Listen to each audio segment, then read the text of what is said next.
Assalamualaikum warahmatullahi wabarakatuh. Hai semuanya, jumpa lagi dengan saya Chow Sing Sing, kurator dari podcast Horror Night Story. Dan pada malam hari ini saya sangat senang sekali bisa kembali mengudara setelah sekian lama saya mengembara mencari ilham. Seperti biasa, malam hari ini saya akan menceritakan sebuah cerita yang dialami oleh seorang pemuda. Namanya Mas Restu. Seperti apa ceritanya? Mari kita simak. Hai, nama aku Restu. Jadi dulu aku pernah camping ke salah satu cuban di Malang. Namanya Coban Jahe. Aku ke sana berangkat 7 orang. Rencana camping sudah aku susun beberapa minggu sebelum hari keberangkatan. Singkat cerita, tibalah hari keberangkatan itu. Namun keberangkatan kami tidak sesuai jadwal, alias molor. Dikarenakan ya taulah budaya kita jam karet. Aku, Mahmud, Ulfa, Bayu, Samsul Dila, serta Randy berkumpul di rumahku. Kami bertuju packing dulu, mengecek semua keperluan yang akan kami bawa. Mulai dari logistik, tenda, kotak P3K, dan obat-obatan darurat lainnya. Setelah packing dan memastikan sudah siap semuanya, kami dipanggil ibu untuk makan terlebih dahulu sebelum berangkat. Setelah makan, seperti biasa sebelum memulai perjalanan lintas alam, aku izin dulu sebentar ke teman-teman untuk berdoa di musola dekat rumahku. Ya, memohon izin dan meminta perlindungan yang maha kuasa.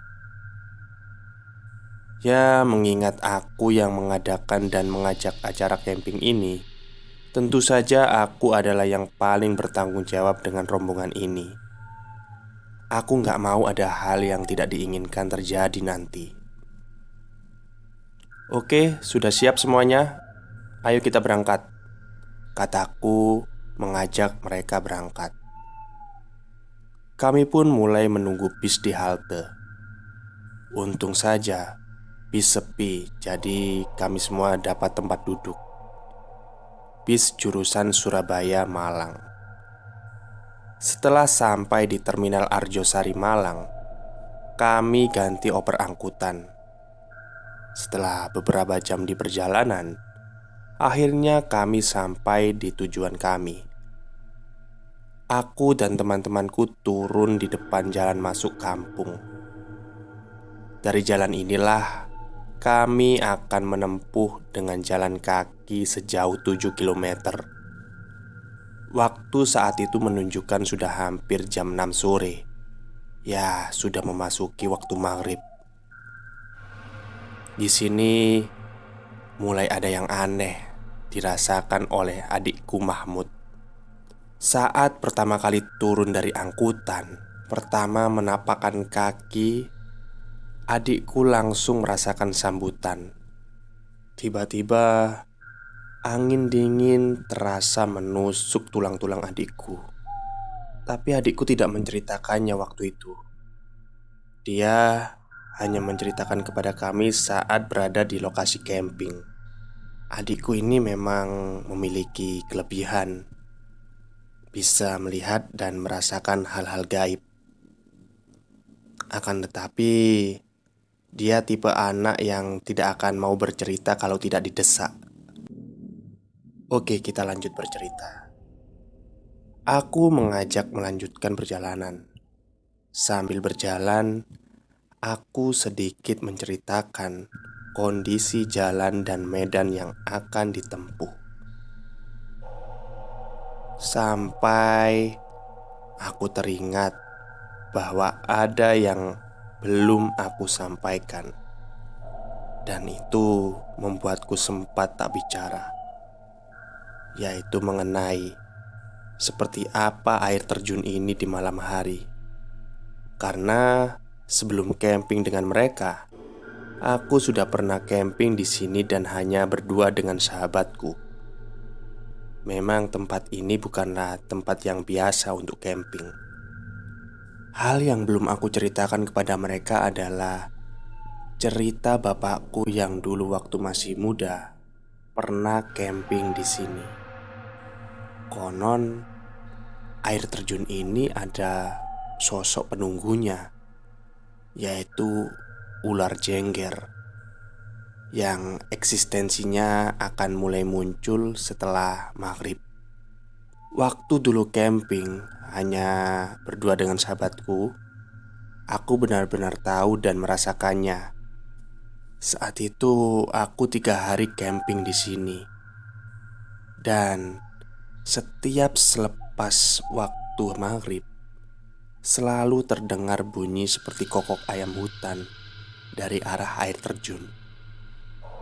Semakin malam akan semakin keras, mirip suara katak, tapi sama sekali berbeda jika didengarkan lebih lama lagi. Suaranya begitu jelas dan menggema di area seluas itu. Bahkan akan terasa semakin mendekat jika didengar dengan seksama. Tapi untunglah waktu itu tidak terjadi apa-apa. Setelah mengingat hal tersebut, aku mengajak mereka mampir ke masjid setelah lama berjalan dari jalan raya tadi. Kami menunaikan ibadah sholat maghrib dulu, kemudian menunggu waktu isya sekaligus. Setelah sholat isya, aku meminta semuanya untuk berkumpul sebentar dan menjelaskan bahwa tempat ini ada yang menunggu, yaitu sosok berupa ular jengger. Tapi untuk menenangkan mereka, aku bilang tak perlu khawatir, asal kita tidak macam-macam. Sebelum aku mengajak melanjutkan perjalanan, aku kembali berdoa dan meminta perlindungan, karena aku sudah mulai merasakan ada keganjilan. Kami pun mulai melanjutkan perjalanan. Kami berjalan sambil bersenda gurau, tapi hanya Mahmud yang terlihat agak aneh. Bagaimana tidak, semenjak turun dari angkutan, terlihat wajah dan ekspresinya seperti menyimpan sesuatu. Dia lebih banyak diam dalam perjalanan. Tiba-tiba, di sela kami asyik berjalan sambil mengobrol, terdengar keras suara petir menyambar. Kami semua diam karena mengingat waktu itu adalah bulan di mana masih bulan kemarau atau musim kemarau. Yang kami khawatirkan pun terjadi. Hujan deras mulai mengguyur. Kami tak ada persiapan untuk ini. Untung saja ada gubuk di pinggir jalan untuk kami berteduh. Aneh sekali, cuaca tiba-tiba berubah. Kami berteduh di gubuk itu lumayan lama, sampai hujan mulai reda, menunjukkan pukul 8 malam. Dan akhirnya kami berinisiatif untuk melanjutkan perjalanan. Selama perjalanan, sikap Mahmud masih sama, jarang berbicara dan lebih banyak diam. Hingga separuh perjalanan, akhirnya sampailah kita di trek yang dipenuhi oleh rimbunan bambu. Rimbunan bambu ini sangatlah lebat dan rimbun, dan bisa menimbulkan rasa ngeri jika kita berjalan sendiri melewatinya. Sampai akhirnya kami melewati jalanan tersebut dan kembali melewati jalanan terbuka. Kami istirahat sebentar di persimpangan jalan, di mana itu adalah titik terakhir terdapat rumah penduduk setempat. Kami istirahat sambil minum dan makan sedikit camilan. Aku kembali mengingatkan bahwa Setelah ini jalannya adalah medan naik turun hutan, dan meminta mereka agar mulai benar-benar fokus dalam perjalanan. Semua mengiyakan tanda mengerti. Namun tak berapa lama kami mengobrol, tiba-tiba datanglah seseorang. Kami kaget dan langsung menoleh semua saat itu. Lelaki parubaya dengan pakaian celana kain dan baju hitam tanpa kancing. "Mau kemana toh nak?" sapa orang itu kepada kami. "Anu pak, saya mau camping di air terjun," kataku. "Kok malam bener?" "Iya pak, tadi berangkatnya molor." "Hmm, anak berapa nak?" "7 pak." "Loh, rumahnya sampean itu di mana?" "Pasuruan pak." "Loh, kok cek jauhnya? Malam-malam pisan." "Iya pak," jawabku sekenanya, karena aku merasa tak enak hati, seperti diinterogasi oleh orang ini. Sampai pada saat orang tersebut mulai bertanya dengan nada penekanan. "Mas, saya tanya, sampean ini malam begini jauh-jauh, terus 7 orang, kok ya berani berangkat ke Coban? Gak pernah loh mas, ada yang berani berangkat malam-malam seperti ini ke Coban. Rata-rata rombongan itu datangnya pagi-pagi," kata lelaki itu. Aku pun menjawab, "Iya pak, gak apa-apa, bismillah aja." Yang lain gak berani menjawab, hanya menyimak obrolanku dengan orang ini. Kemudian orang ini memanggil Mahmud adikku. Aku kaget. Yang dipanggil adalah Mahmud yang sedari tadi di perjalanan lebih banyak diam. Mahmud pun mendekat, dan lelaki itu berpesan, "Mas, sampean sing hati-hati yo. Sing liyane gak popo. Sampean tok sing bahaya. Hati-hati ae yo." Mendengar pesan itu, aku dan yang lain kaget. Tapi Mahmud hanya tersenyum kecil dan mengiyakan pesan tersebut. Selesai memberikan nasihat tersebut, bapak itu pamit. Kami mengiyakan pamitan tersebut. Namun, saat kami saling bertatapan hanya beberapa detik dan menengok kembali ke arah bapak tersebut yang tadi pamitan, kami semua dibuat kaget. Orang tersebut sudah tidak nampak di penglihatan kami. Kami heran, bagaimana mungkin hanya selang beberapa detik orang tersebut sudah hilang. Apakah orang tersebut benar-benar manusia? Sesaat kami dibuat bengong oleh orang tersebut. Sebagai leader dalam camping tersebut, aku harus berani mengambil keputusan dengan hal yang tak wajar barusan. Aku meminta pendapat yang lain, apakah akan melanjutkan perjalanan atau tidak. Dan mereka berbeda pendapat. Bayu menyarankan untuk tetap lanjut. Samsul tidak menjawab. Randy bilang terserah. Dila dan Ulfa memilih tidak melanjutkan. Tentu saja, jawaban mereka membuat aku bingung. Akhirnya, aku putuskan bertanya pada Mahmud adikku, "Gimana? Lanjut gak?" "Lanjut aja mas, gak apa-apa," kata Mahmud.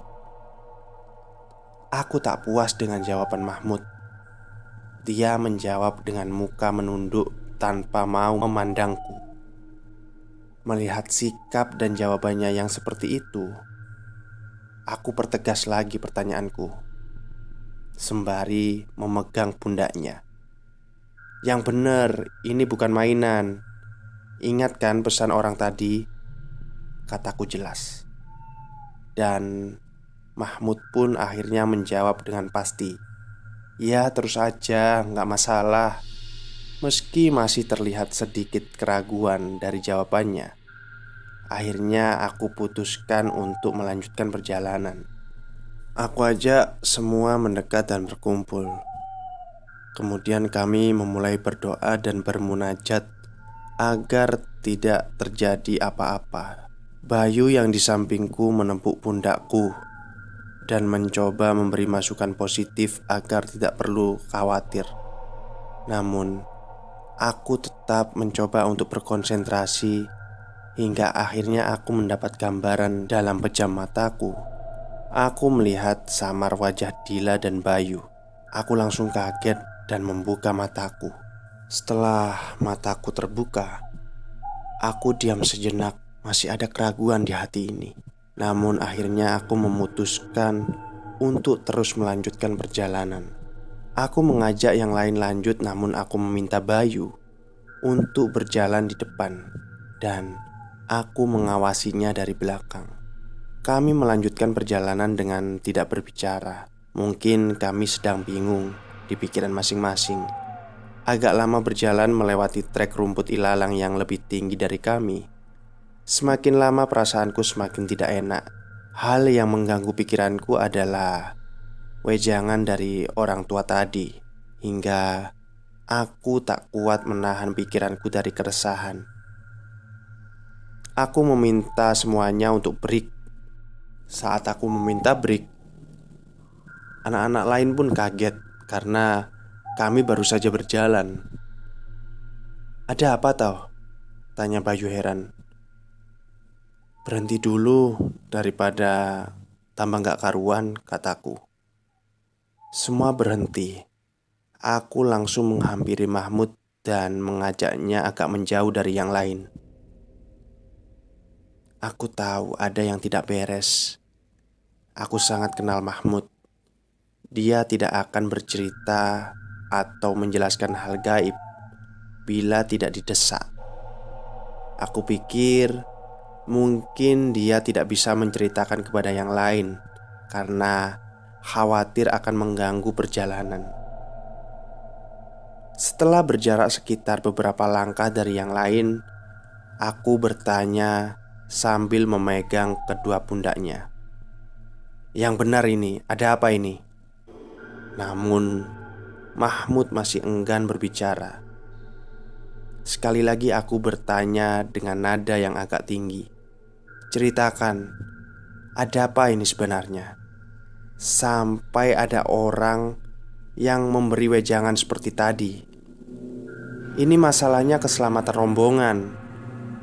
Ceritakan sebelum hal yang tidak diinginkan terjadi."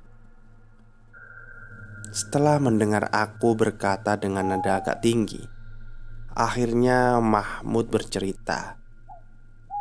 Ternyata sejak awal keberangkatan kita, dia sudah merasakan gangguan. Saat masih berkumpul di rumahku, Mahmud sudah merasa tak enak karena rombongan berjumlah ganjil. Ya, ada kekhawatiran kalau ganjil akan digenapi oleh sesuatu yang dalam kurung lain. Kemudian saat pertama menjejakkan kaki dan turun dari angkutan, angin yang dia rasakan terasa sangat menusuk. Terdengar juga suara bergema di telinganya. "Mau apa kamu kesini? Pulanglah, daripada tak incak-incak temanmu." Ya, itu bukan suara manusia, namun suara yang lain. Mahmud mendengar suara itu, tapi dia memilih tidak bercerita. Bahkan saat melihat orang tua tadi, Dia sadar bahwa dirinya lah yang akan dituju orang itu. Benar saja, Mahmud dipanggil dan diberi wejangan.